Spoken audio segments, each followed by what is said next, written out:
برادر عزیز، وقتی با خواهر کسی زنا میکنی فراموش نکن که کسی دیگری با خواهر تو همین طور زنا میکند.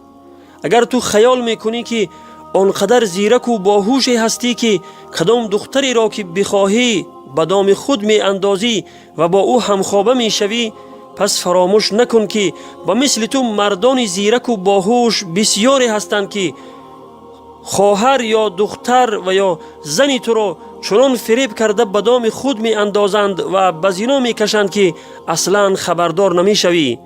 کما تدین و تدان. و فراموش نکن که چه رفتار با دیگران کردی، البته همان رفتار را می بینی. عدالت پروردگارت تو را هرگز بی جزا نمی ماند. این را کسی درک می کند و می فهمد که الکی با خواهر و دختر و یا زن او زنا کرده اند.